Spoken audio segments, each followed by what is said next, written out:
Police ने पूर्व मुख्यमंत्री दिग्विजय सिंह को शीतला माता मंदिर में जाने से रोक दिया।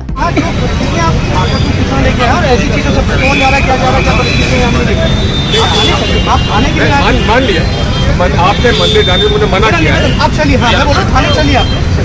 यहाँ से पहले यहाँ से रास्ता बजाज करने का, चलिए कोई दिक्कत नहीं है। यहाँ से जाने का रास्ता चलिए। अब ये बहुत पुराना विषय है। मध्य प्रदेश में निरंतर धार्मिक आधार पर लोगों को परेशान किया जा रहा है, झूठे प्रकरण बनाए जा रहे हैं, उनको जेल में छूटा जा रहा है और पूरे तरीके से प्रशासन जो है उनके इस व्यवहार से अल्पसंख्यक समुदाय में काफ़ी नाराजगी है और नाराजगी के साथ साथ हतोत्साहित भी है। उनका मनोबल टूटा हुआ है। इस बात को लेकर माननीय सुप्रीम कोर्ट 2018 में आदेश दिया था कि प्रिवेंटिव, रेमेडियल और प्यूनिटिव, यानी कि कैसे हम लोग पूर्व से इस पर व्यवस्था कर दें ताकि देश में सांप्रदायिक दंगे ना हो, सांप्रदायिक लिंचिंग ना हो। इसलिए उसके ये कदम उठाने चाहिए। उसमें अनेक कदम उन्होंने बताया, जिसमें मुख्य एक है कि हर जिले में ये सांप्रदायिक तनाव को कम करने के लिए एक नोडल ऑफिसर बनाया जाए एसपी के रैंक का, और उसके साथ अनेक और। दूसरा रेमेडियल, क्या उसका हल है, उसकी अनेक, और इसमें क्या सजा होना चाहिए।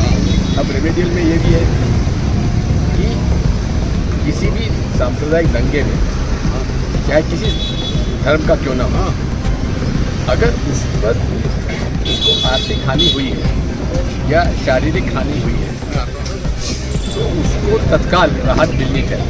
उसके लिए पॉलिसी बनना चाहिए। क्या वो पॉलिसी बनी? क्या प्रदेश में नोडल ऑफिसर बने? इन सारी बातों को लेकर और जिस प्रकार से प्रदेश में भाजपा शासन पूरे तरीके से एक पक्ष की कार्रवाई कर रहा है, अब उसको लेकर मैंने एक PIL लगाई थी 2021 में। वो आज तक उसका जो जवाब आया, तो हमने जो मुद्दे उठाए थे उस पर उन्होंने, सरकार ने कोई जवाब ही नहीं दिया। अरे भाई, आपने जो गाइडलाइन का पालन किया नहीं किया, ये मेरी प्रेयर थी।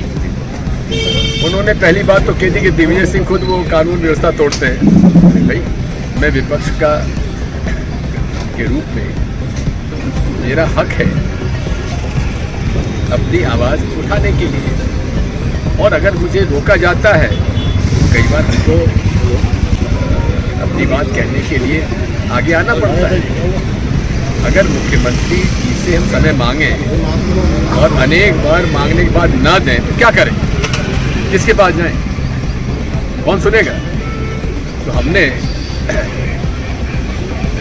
जाने की कोशिश की तो रोक लिया गया। हम धरने पे बैठ गए, भाई हमको ले चलो। कोई हमने गैर कानूनी काम तो किया नहीं, हम राहत मांगा और ट्रैफिक भी नहीं रोका, ट्रैफिक भी चालू रहा। अब उस बात का उल्लेख उन्होंने कहा कि साहब दिग्विजय सिंह जो है वो कानून तोड़ने वाला व्यक्ति है। ठीक है भाई, मैं 50 साल मुझे राजनीति हो गए, 5 बार विधानसभा में, 2 बार लोकसभा में, 2 बार राज्यसभा में। क्या मैं कानून को नहीं जानता? मेरे 10 साल के कार्यकाल में कौन सा काम मुख्यमंत्री ने किया? मैं मंत्री रहा 5 साल के लिए, कौन सा मैंने काम किया जहां मैंने कानून तोड़ा? तो ये पूरी जांच मेरी कर ली थी। जब कुछ नहीं मिला तब ये बात करी। मूल बात यह है कि इस प्रदेश में सांप्रदायिक कटुता बढ़ती जा रही है।